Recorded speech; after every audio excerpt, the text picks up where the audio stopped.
Muito bem. Isaías capítulo 44, versículo 3 até o versículo 5. Porque derramarei água sobre o sedento e rios sobre a terra seca, derramarei o meu espírito sobre a tua posteridade e a minha bênção sobre os teus descendentes, e brotarão entre a erva como salgueiro junto aos ribeiros das águas.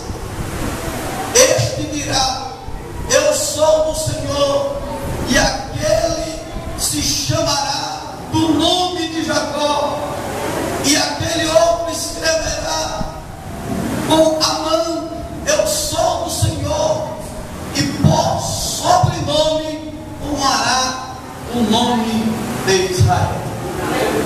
Olha, maravilhoso Jesus, excelente companheiro Espírito Santo. Nós clamamos nesta hora pela tua ajuda, que nos revele a tua palavra, que traga a nós o entendimento dela, para que possamos através dela conhecer a boa, perfeita e agradável vontade do Senhor para as nossas vidas. Assim que pedimos, Pai, em nome de Jesus. Amém. Pode ser sentado.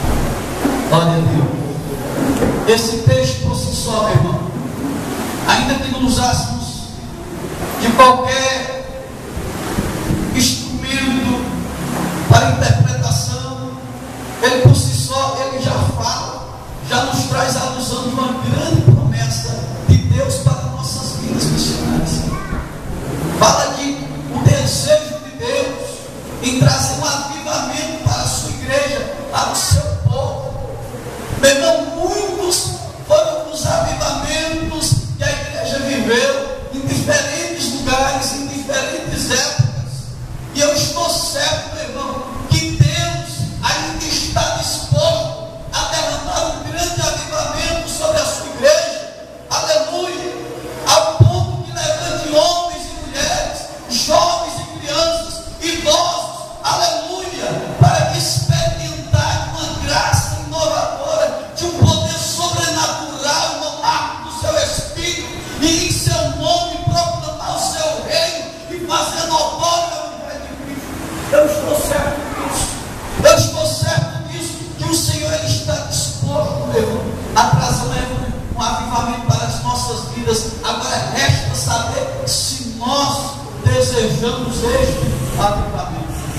Agora, para que nós possamos entender o desejo de Deus e saber o que é avivamento, porque tem várias definições de avivamento. Eu falo do avivamento bíblico, daquilo que está ilustrado na Bíblia, com o desejo de Deus para a igreja. Nós vamos aqui passear um pouquinho sobre a história da igreja, sobre alguns avivamentos que aconteceram, né? Eu quero começar, irmãos, com um evento que aconteceu na igreja da Inglaterra, aonde a Inglaterra estava passando um momento difícil, a igreja estava definhando, os cultos eram vazios, os púlpitos traziam mensagens pobres, e aqueles que pregavam, após pregar, desciam do púlpito para se lançar na bebida, na jogatina, na prostituição, ao ponto que os filósofos da época, os grandes pensadores diziam: olha, em 10, 15, 20 anos não vai mais haver igreja na Inglaterra, a igreja evangélica vai acabar. Assim como também se diz hoje, de que a igreja ela está se transformando ao ponto que está tão parecida com o mundo, que daqui a pouco já não vai haver mais diferenciação, não vai haver mais diferença entre o que é mundo e o que é igreja. Mas a história conta, irmãos, que naqueles dias haviam 7 jovens comuns, como estes que aqui estão, faz parte desse grupo maravilhoso, que é os vencedores por Cristo. Eles disseram: nós podemos fazer diferente, nós podemos fazer alguma coisa, nós não podemos nos contentar com esta situação. Esta nação, ela é berço do Evangelho, e nós também somos responsáveis. O que é que nós vamos fazer? Vamos orar.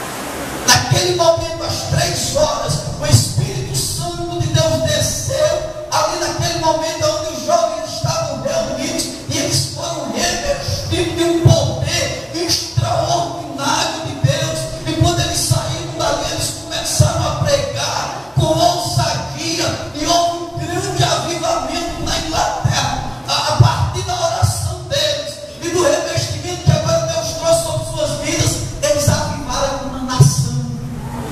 As pessoas começaram agora a voltar à igreja, sabe, a se interessar pelo mundo. Havia culto nas praças, as pessoas empurravam, acotovelavam umas às outras, vão agora para ouvir a palavra de Deus, porque foi despertado no coração das pessoas o desejo, a sede, a fome de ter Deus.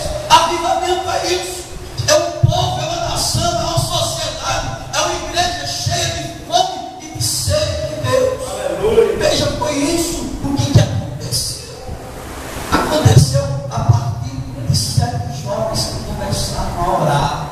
Irmãos, jovens, se vocês tomarem uma atitude nessa noite e dizer: vamos agora ter uma vida de consagração diante de Deus, vamos orar, vamos buscar a Deus, vamos consagrar, vamos se santificar, meu irmão, Deus vai fazer coisas extraordinárias. Eu tenho certeza, a partir da vida de vocês. Ainda falando de jovens, e aí no período mais recente, agora, 3 décadas atrás, na década de 80, a Armênia, o país da Armênia, vivia sob uma ditadura. O seu presidente era um ditador, sabe, ele matava as pessoas impiedosamente. Ele era tão ditador, sabe o que ele fazia? Ele pegava as moças, ele pegava as adolescentes e até mulheres, tomava de seus maridos e as empregava em casa de prostituição, e ninguém podia fazer nada. Veja que ponto de jugo que aquela nação, o país da Armênia, estava vivendo.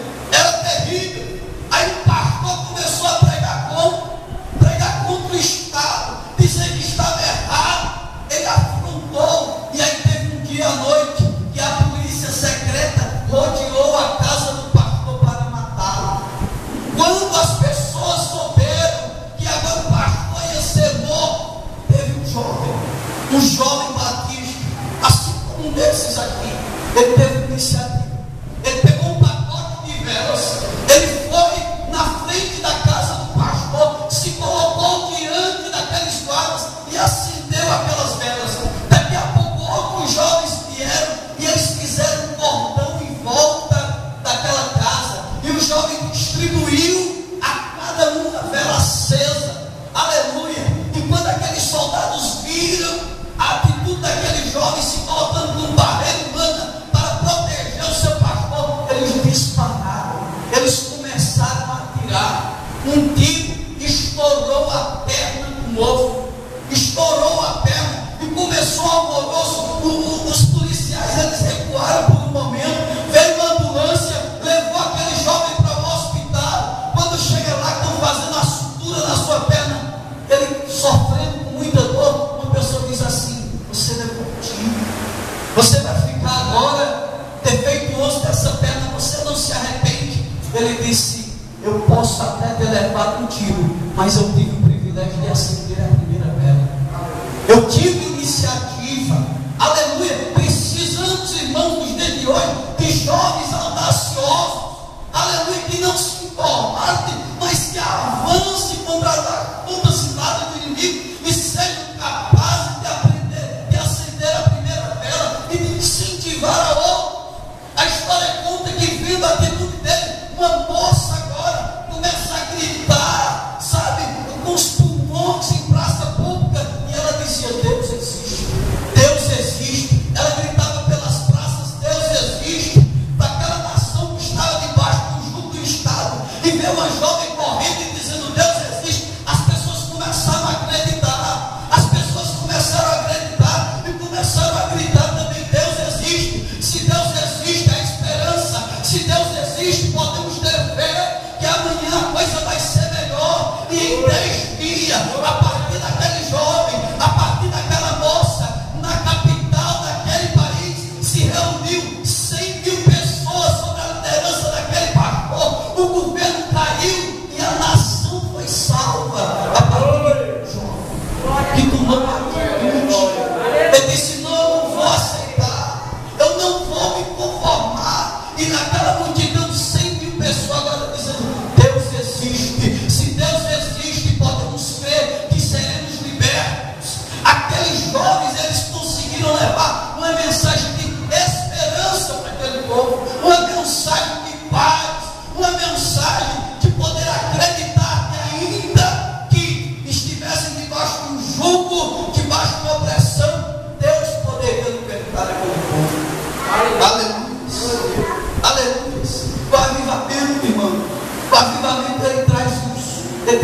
ousadia às pessoas, traz ousadia.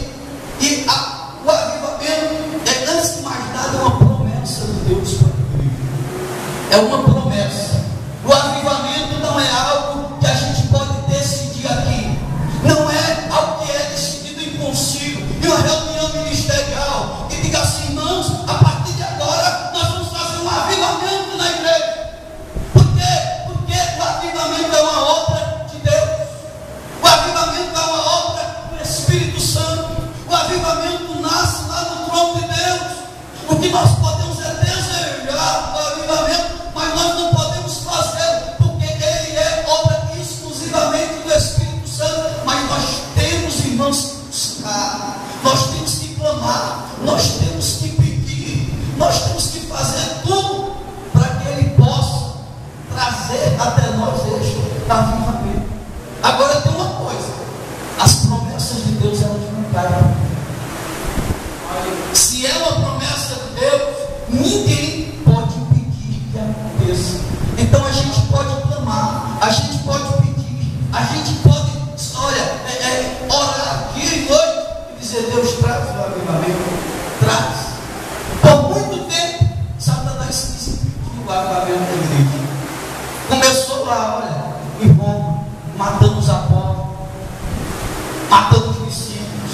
Quantos não foram mortos, pendurados em espadas, queimados os filhos? Mas nada pode parar a igreja. Quanto mais perseguia a igreja, mais a igreja crescia. É verdade. Quanto mais, meu irmão, você é perseguido, quanto mais todo o rei das trevas se levanta com você, mais saiba que Deus está disposto a te abençoar, a te encher, a te dar capacitação, a te fazer experimentar coisas novas, coisas que você jamais imaginou viver. Aleluia, louvado seja o nome de Jesus.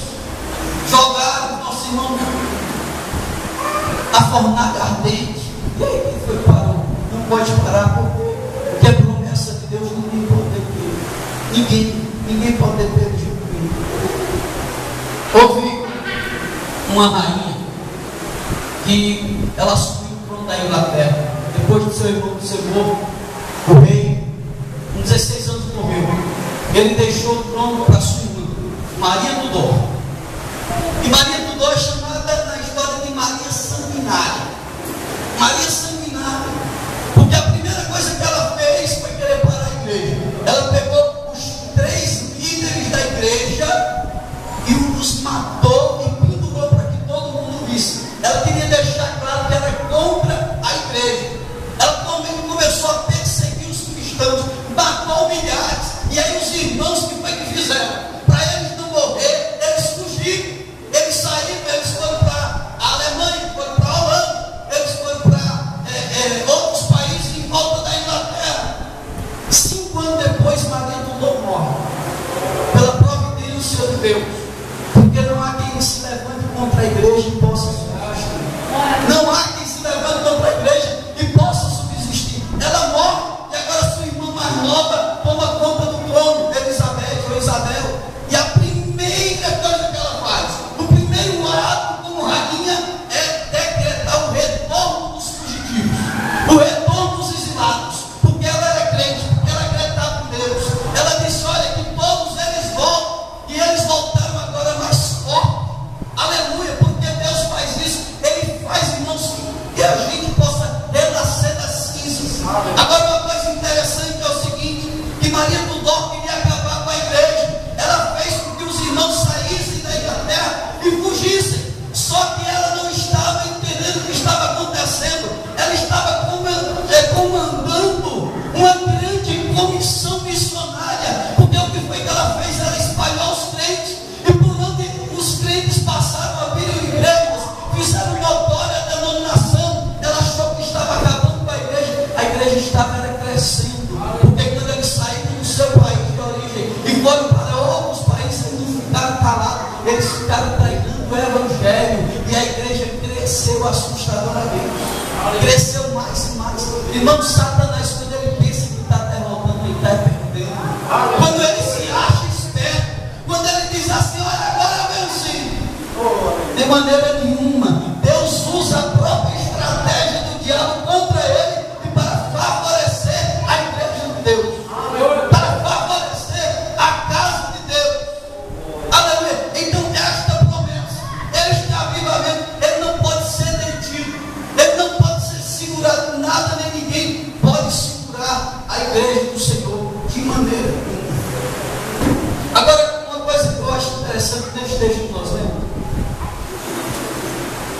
é que o Espírito Santo, ele é tido na Bíblia como o Espírito através de vários símbolos.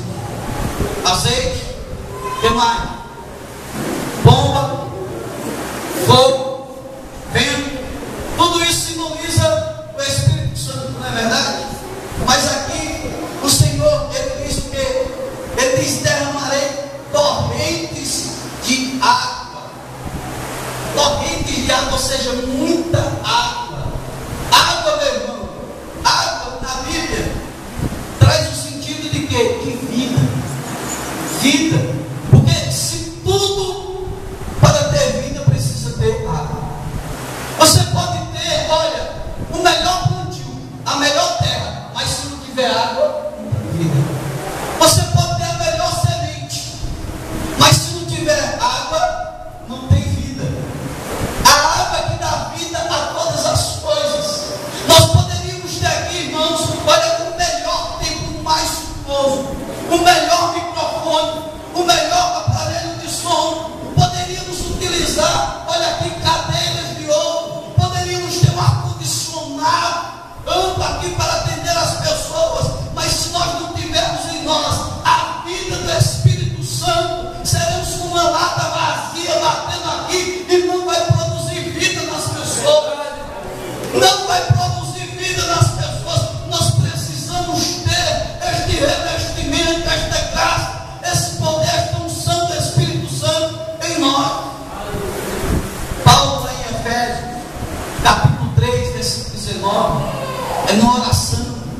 Ele pede a Deus pela igreja e ele diz assim, ó: para que possamos experimentar de toda a plenitude de Deus. Olha, ele pede para a igreja de experimentar de toda a grandeza, de todo o poder de Deus. Esse era o desejo de Paulo, era assim que ele orava. Agora, às vezes nós limitamos esse poder, nós limitamos esta grandeza. Nós temos que entender que Deus é muito mais além daquilo que a gente pensa, daquilo que a gente acha, das nossas experiências pessoais. Às vezes nós estamos condicionados a crer, irmãos, que o que Deus poderia fazer por nós já fez. Deus já me salvou, eu estou aqui na igreja, estou louvando a Deus, está bom. Deus pode fazer mais. Deus vai mais além. Qual é, irmãos? Qual é a nossa ideia de grande? Porque não importa o quanto você acha que é ser grande, Deus é transcendente. Ele transcende aquilo que você acha que é grande. A Bíblia diz, irmãos, que Ele é maior do que todo o universo. Já pensou? Que tamanho é o universo? Alguém pode arriscar o tamanho do universo? Pode. Os cientistas não podem calcular, mas consideram que o diâmetro do universo, se tivéssemos que pegar um avião, uma nave espacial e tivéssemos que atravessar o universo de um lado ao outro, levaríamos 10 bilhões de anos-luz. Você sabe o que é isso? 10 bilhões de anos-luz. A luz, ela percorre o espaço numa velocidade de 300 mil quilômetros por hora. Então isso quer dizer que se você tivesse que atravessar o espaço em uma nave que voasse a 300 mil quilômetros por hora, você levaria mais de 10 bilhões de anos para atravessar este universo. Ainda assim, Deus é maior do que tudo isso. Deus é maior do que tudo isso. E é esta grandeza de Deus que Paulo deseja que a igreja experimente. Deus é grande, Deus pode fazer mais por mim, por você. Ele tem muito mais para nos dar. Louvado seja o nome de Jesus. Aleluia. Glória a Deus. Um dia, irmãos, em uma escola bíblica dominical, lá nos Estados Unidos, mais uma vez um jovem, ele estava lá escutando o que o pastor estava pregando. Mas para ele chegar lá, ele tinha uma história. Ele era um camponês. O seu pai morreu quando ele era ainda pequeno. Quando o seu pai morreu, a sua mãe tinha 5 filhos. 5 filhos. E ele morreu e deixou a mãe grávida do 6º. Mas não era só o 6º. sexto, o sétimo, porque ela ficou grávida de gêmeos. E passaram a viver uma vida ali difícil, no campo, ela batalhando. Quando os filhos cresceram um pouquinho, como é natural, daqueles que emergem da zona rural para a cidade, o quinto filho, este moço, ele disse: mãe, eu vou sair daqui do campo, eu vou para a capital, eu vou para a cidade, vou para a zona urbana, porque eu creio que lá Deus tem algo para mim, e eu vou trabalhar e eu vou ajudar em casa. Aí quando ele chega lá, ele arruma um trabalho numa sapataria, fica trabalhando, e cotidianamente ele vai para a igreja orar, servir a Deus. Lá na escola bíblica ele está sentado, e o pastor pregando, o pastor diz uma frase assim: olha, o mundo está para ver o que Deus pode fazer com um homem que se entregue inteiramente em suas mãos. Veja só, ele diz: o mundo está para ver o que Deus pode fazer com um homem que se entregue inteiramente em suas mãos. Deus pode fazer muito, por mais que Deus já tenha usado homens e mulheres nesta terra, Deus pode usar muito mais. E aquele moço, ele disse: eu quero ser este homem. Ele desejou um avivamento na vida dele, ele desejou ser possuído por Deus, ele desejou ser usado por Deus, e ele agora se põe em oração com esse propósito. E um dia ele vai andando pelas ruas de Boston, aleluia, parece até a história daquele irmão que é batizado no ônibus, porque ele está andando lá no estado de Massachusetts, nos Estados Unidos, nas ruas de Boston, e de repente o Espírito Santo desce sobre ele. Ele é cheio agora de uma unção tão poderosa que ele se sente estranho, ele não consegue se controlar no meio da rua, ele corre para a casa de um amigo que é ali perto, ele se tranca no quarto e começa a orar, e ele sente que como se fossem ondas elétricas que passassem pelo seu corpo de uma maneira tão sobrenatural, tão poderosa, que ele diz: Deus, para, porque eu não estou aguentando, para, que eu não estou aguentando. E Deus disse: você pediu, agora receba, aleluia. E aquele moço sai dali, e esta unção lhe deu uma ousadia tão grande que ele começa a pregar, e ele foi nada mais, nada menos que um grande avivalista do seu tempo. Conta a história que ele sozinho ganhou nos Estados Unidos e em todo o mundo mais de 500.000 pessoas para Cristo. Eu estou falando do renomado, irmãos, David Lima Moody, um dos grandes historiadores da igreja, um grande escritor, um grande evangelista. Hoje as pessoas ainda escrevem acerca de Moody, porque o que ele desejou ser um homem usado por Deus. E Deus, irmãos, ele busca homens e mulheres que se coloquem na brecha, que desejem estar na posição de serem usados por ele. Aleluia! Glória a Deus! O avivamento, irmãos, temos que encarar como uma necessidade da igreja. Nós precisamos de avivamento. Nós precisamos que esse avivamento ele chegue para a nossa vida. Aleluia! Que ele transforme os nossos corações, que transforme tudo. Agora, nós estamos vivendo um momento que é como se estivéssemos ali no Monte Carmelo, com Elias, com os profetas de Baal. Deus estava fazendo dele milagre. Elias, a primeira coisa que ele faz é o quê? Ele restaura o altar antes de sacrificar a Deus. Antes que Deus traga o avivamento, nós precisamos tirar Baal, tirar todo o mal que está na nossa vida. Se for preciso, meu irmão, mandar como Elias fez, matar todos os profetas de Baal. Que às vezes as pessoas se convertem, mas continuam guardando coisinhas, e veio da vida pregressa no mundo, sabe? Fica ali: não, isso aqui não está fazendo mal, isso aqui dá para mim ir ajeitando, dá para mim ir segurando, e continua mantendo as práticas, sabe, do mundo. Esta é a verdade. Mas uma vez que nós nos convertemos e agora queremos experimentar de uma glória de Deus, precisamos ser diferentes. Eu dizia no começo que a igreja não está passando um momento difícil. Por quê? Porque a igreja está no mundo, precisa ser diferente, mas os crentes continuam falando a mesma linguagem do mundo, querendo as mesmas coisas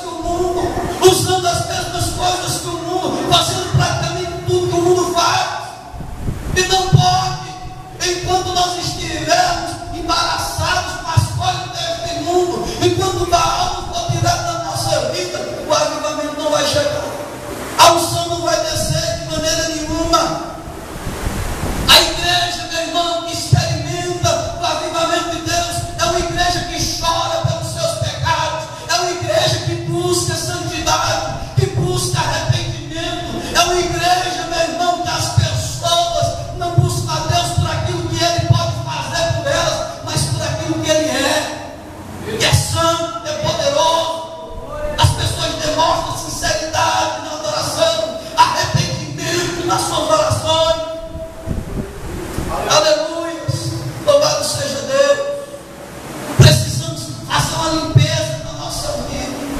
Nós precisamos purificar a nossa vida. Nós precisamos nos santificar, nos arrepender de verdade dos nossos pecados, clamar a Deus em nosso favor. Aí sim Deus vai vir, vai habitar no nosso meio, vai fazer milagres. Irmãos, o que aconteceu?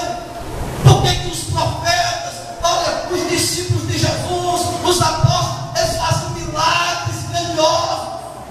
Porque havia grandes avivamentos no passado e hoje a gente não experimenta. Na realidade, hoje a gente experimenta de milhares. O que é que está acontecendo? Porque Deus não está agindo, é porque tem pecado no meio da igreja.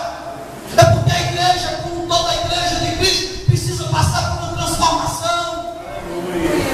Às vezes, irmãos, Satanás começa a iludir a nossa mente e nos faz achar, sabe, que a gente não consegue prosperar na vida espiritual, não consegue prosperar como igreja, porque estamos agora numa grande luta, onde Satanás e os seus demônios, eles travam a igreja. Mas deixa eu dizer uma coisa: o que pode impedir o avivamento, a bênção, a graça de Deus, o derramamento do Espírito Santo na igreja, é a própria igreja.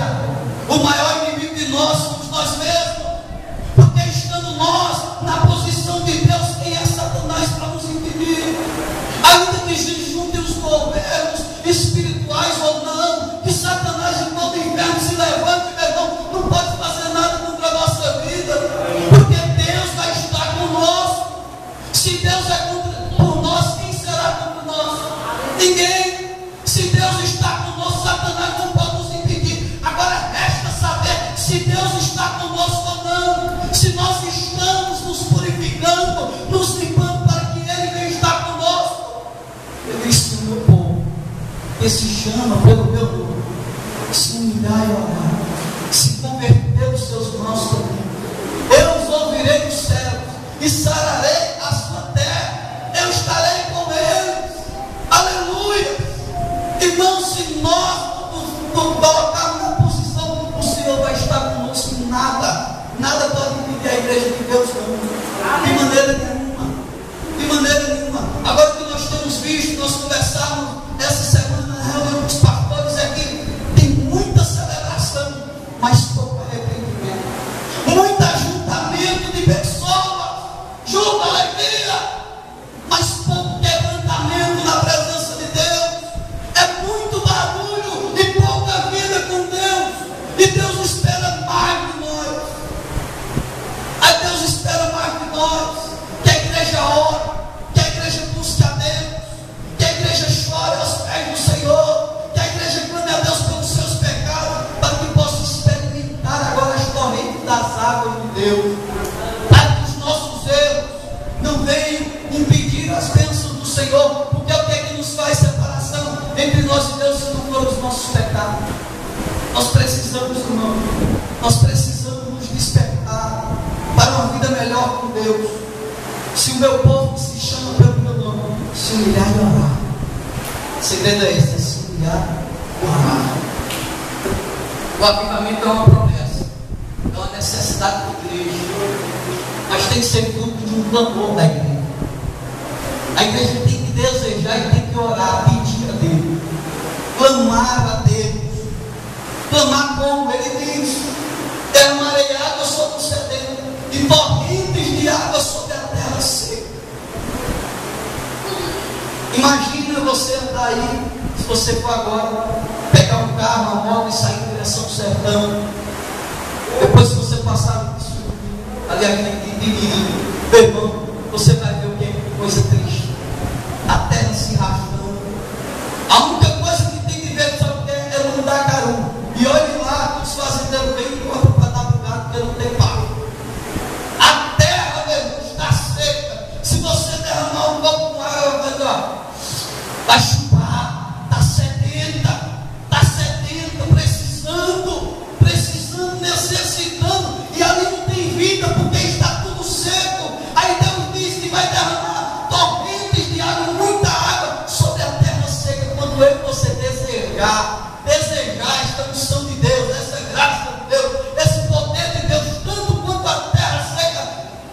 precisa e pede por água. Tanto quando o sedento, imagina, eu sempre tenho essa experiência aqui com os meninos pela manhã no domingo. A gente começa a trabalhar, e ao passo que a gente começa a trabalhar, a garganta vai secando, o próprio esforço físico vai fazendo com que você peça água, sabe? E enquanto, meu irmão, a gente não toma água, sabe? O cansaço vai batendo, você vai se cansando, você vai se limitando, porque a fome é diferente da sede. A fome você até passa.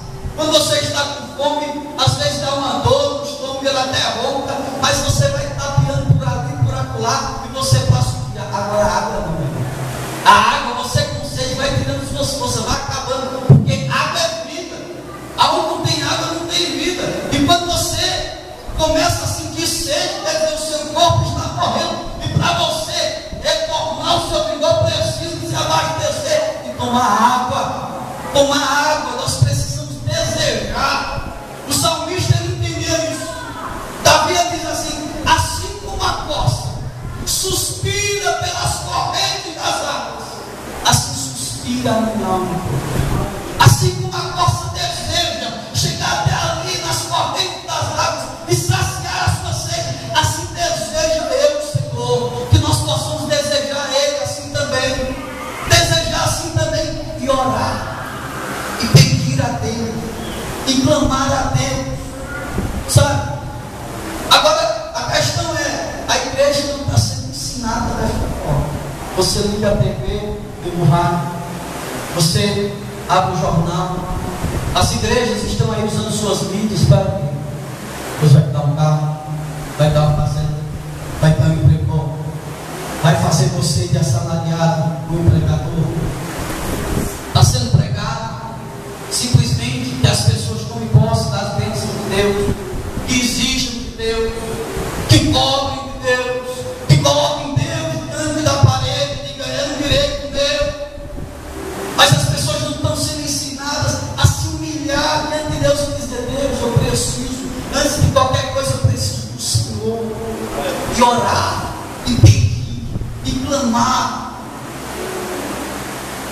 O pastor saiu daqui do Brasil, foi fazer uma visita na Coreia do Sul, um país que, a partir da década de 50, 60, viveu um grande avivamento. Ele chegou lá e ele visitou as 11 igrejas maiores daquele país.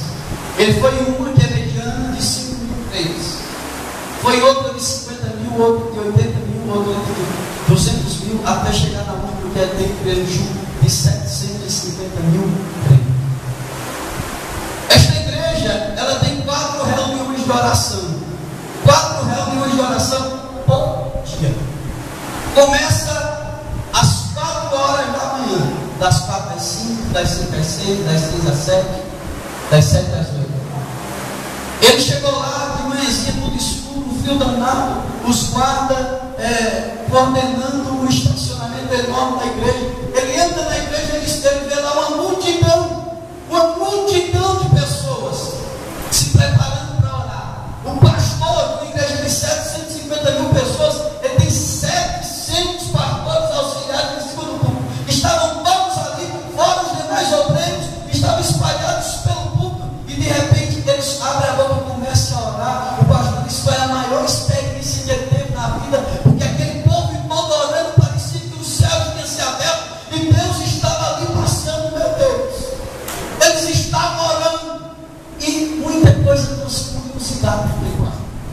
Ele chega para um pastor auxiliar e começa a perguntar: por que vocês têm como maior culto da madrugada? Vocês têm esse hábito aqui? É por conta do fuso horário? O que é? E ele disse: não, sabe o que é? É que tem pessoas pelo mundo afora que acordam pela manhã para cuidar do corpo, acordam de manhã para fazer caminhada, fazer ginástica, para ir para a academia, sabe, para cuidar do corpo esbelto. Outros se levantam pela madrugada, mas é para ir lutar em busca de dinheiro, para se enriquecer, sabe? Aqui não, nós levantamos pela madrugada para buscar o Senhor, porque para nós Ele é prioridade. Aleluia. Aleluia. Ele é prioridade. Deus tem que ser prioridade na nossa vida. Ele pegou em conta um seminarista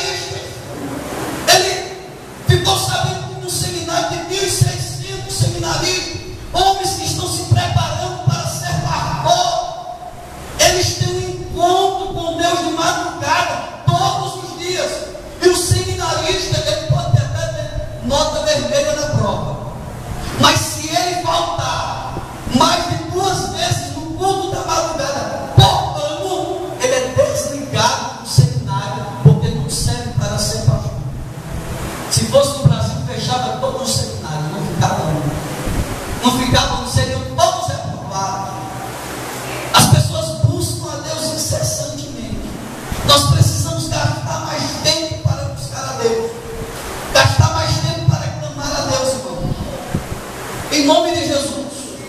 E quando nós estivermos orando, clamando a Deus, aí nós vamos experimentar este derramamento do poder. A oração move o coração de Deus. Move o coração de Deus. Em 1947, o país de Gales, é um condado da Inglaterra. Ele estava afundado na jogatina, prostituição, estava uma desordem, a corrupção. Mas tem uma igrejinha lá, olha. Um dia, um adolescente conhecido pela vida, chega na igreja, vai falar com o pastor do gabinete pastoral, e ele, em nome do pastor, orando, dizendo: Deus, me quebre e me use, para que eu seja um agente transformador neste país, para que eu possa influenciar as pessoas que estão lá fora e elas possam agora seguir a Cristo. E o menino ficou olhando, ele ficou constrangido, ele dobra os joelhos e vai orar e faz a mesma oração. Ele diz: Deus, assim como o pastor estava pedindo, eu peço também que o Senhor me quebre, que eu possa ser usado pelo Senhor. E ele estava morando ali, mas ele era de um povoado, e ele sentiu o desejo agora de ir lá para o seu povoado, chamar os amigos para orar. Mas ele primeiro vai até o pastor e disse: pastor, eu estou com vontade, mas eu não sei se é de Deus, se é de piada ou alguma voz, eu não entendo isso. O pastor disse: o que você ouviu? Aí ouviu uma voz disse: para mim ir lá para a vida, para onde eu moro, e chamar os meus amigos para orar. O pastor disse: bom, meu filho, vai, porque certamente foi Deus, porque Satanás não mandou ninguém orar, não. Quem manda orar é Deus, né? Aí ele vai, era uma segunda-feira, ele chama os amigos e começa a orar. Eles oram das 6 da noite até as 10 da noite. Os jovens, as crianças, os adolescentes, eles oram das 6 às 10. 4 horas de joelho. Pastor, não foi infador. Deixa eu dizer uma coisa, meu irmão. Para as pessoas que são desejosas de Deus, as pessoas que têm fome e sede de Deus, estar na presença de Deus não é infador, não. Não é infador, não, muito pelo contrário, é satisfatório. É satisfatório. Se você não tem em você esse desejo de orar e de estar permanentemente na presença de Deus, é porque o avivamento precisa chegar na sua vida ainda. Porque um homem de Deus, uma mulher de Deus avivada, sente desejo de estar continuamente na sua presença. E eles estiveram orando, e aquela notícia se espalhou no coração. Mudou no carro de som, mudou na rádio. No outro dia tinha já centenas de pessoas, outros irmãos vieram orar com aquele jovem. Naquele final de semana, o comércio daquela localidade fechou, porque não tinha quem quisesse trabalhar. Todo mundo agora queria ir para a igrejinha orar. E aquele momento se espalhou, aquele movimento, por toda aquela região. E naqueles dias, mais de 100 mil pessoas aceitaram Jesus pelo clamor do povo. Começa através da oração. Tudo começa através da oração. E a oração traz resultado, traz avivamento. Avivamento traz colheita, traz conversão de alma. Como foi que começou a igreja? Com a igreja orando, lá no cenáculo, orando. O Espírito Santo vem e desce sobre a igreja. Eles são batizados com o Espírito Santo. Pedro sai para fora, começa agora cheio do Espírito Santo, cheio de ousadia a pregar a palavra de Deus. A tarde já passava de 5 mil almas, porque avivamento traz conversão. Este é um sinal de avivamento numa igreja, na vida de uma pessoa, que as pessoas, irmãos, orem, se encham de Deus, preguem para que mais pessoas elas se convertam ao Senhor. Elas se convertam. Quando nós, irmãos, sentimos uma vontade incontrolável de se encher dele, e um desejo tremendo de pregar para as pessoas urgentemente para que elas se convertam ao Senhor. Isso quer dizer que o avivamento chegou em nós, sabe? Agora a gente pode saber se nós somos uma igreja avivada ou não, ou se eu e você somos avivados ou não. Bom, pergunta aí para si mesmo. Nós estamos no dia 13 de abril do ano 2014. Já se passaram quantos dias desse ano? Durante esse período, quantas vezes você pregou para alguém? Quantas vezes você trouxe uma pessoa até Cristo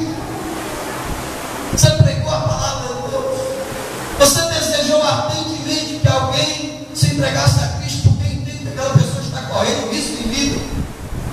Se isso não tem acontecido, você precisa buscar um avivamento grande na sua vida. Isso significa que você não é uma pessoa avivada. Porque avivamento, irmão, é você se entregar de uma forma tremenda a Deus para ser usado por Ele, para o louvor da sua glória, sabe? Para o louvor da sua glória. O texto que nós lemos diz o seguinte: que quando o avivamento chega, as pessoas vão sair por aí dizendo: ei, eu sou do Senhor e eu quero que vocês sejam também. As pessoas agora têm prazer de falar: eu sou de Cristo, e dar testemunho dele. Não é, meu irmão, se esconder. Às vezes tem crente que passa na mão, ninguém sabe que ele é crente. Na família dele ninguém sabe que ele é crente. No trabalho ninguém sabe que ele é crente. É o 007, sabe? Ele não tem prazer, ele até tem vergonha. Deixa a Bíblia na igreja, porque tem vergonha de carregar na rua. Porque senão os amigos vão dizer que tu é crente agora. Essa é a verdade. Mas aquele que experimenta o avivamento de Deus, ele tem prazer de dizer: eu sou do Senhor. Eu sou do Senhor. Ele dá testemunho. Ele dá testemunho. Aqui na palavra diz que vai escrever na sua mão, vai estar marcado: eu sou do Senhor. E chama a Israel por seu sobrenome. Agora que tem alguns irmãos que dizem: eu sou do Senhor. Mas será que é do Senhor mesmo? Porque diz que entregou a vida para Jesus, mas a vida continua da mesma forma. O tratamento com o filho em casa da mesma forma. O tratamento com o esposo, com a esposa, se comporta da mesma forma. Compra e vende de uma forma dúbia, que traz dúvida às pessoas. A igreja no Brasil deu um salto extraordinário. Do censo anterior a 2003, que nós não passávamos de 11, 12% da população, pulamos para 26%. Os otimistas dizem que a partir de 2020 nós seremos mais de 50% da população. O evangelho está sendo anunciado, as pessoas estão tomando decisões, mas as famílias, as pessoas, elas não estão sendo transformadas. As igrejas estão crescendo, mas o povo não está sendo transformado. Isso é ilusório, é ilusão, porque as pessoas estão mudando de religião, mas não estão mudando de vida. Continuam da mesma forma. Só levam o nome de crente, mas não tiveram suas vidas avivadas em Deus, de maneira nenhuma. Precisam sofrer uma transformação para experimentar o avivamento verdadeiro de Deus, que é o desejo ardente de ganhar almas para Cristo e estar continuamente aos seus pés, chorando por uma vida santa. Avivamento, meu irmão, não é emocionalismo, não é histerismo. Avivamento não é barulho. Avivamento não é evidência de dons espirituais ou ministeriais dentro da igreja. Avivamento é uma vida santa diante da presença do Senhor. Avivamento é compromisso com Deus. Uma igreja avivada é uma igreja que chora pelos seus pecados e que clama pela salvação das almas. Se nós, eu, você, tomarmos a decisão de buscarmos a Deus para criar vida da nossa vida, Deus vai levantar aqui mulheres, jovens, crianças, pessoas que vão fazer a diferença. Você vai fazer a diferença, meu irmão, na tua casa, na tua família, no teu trabalho, na tua escola, no teu bairro, nesta cidade. Deus vai te levar para outro lugar. Você vai fazer a diferença lá. Você vai fazer a diferença em qualquer lugar, porque você é uma pessoa diferente, é uma pessoa avivada. E onde você chegar, você vai fazer um trabalho de Deus. Você vai pregar a palavra de Deus, vai interceder a Deus. Nós precisamos desejar o avivamento. Desejar. E não se iludir, meu irmão, com tudo aquilo que está vivenciando hoje na igreja evangélica, não. Tem muita ilusão. Precisamos buscar uma vida com Deus. Amém? Glória a Deus. Vamos ficar de pé em nome de Jesus.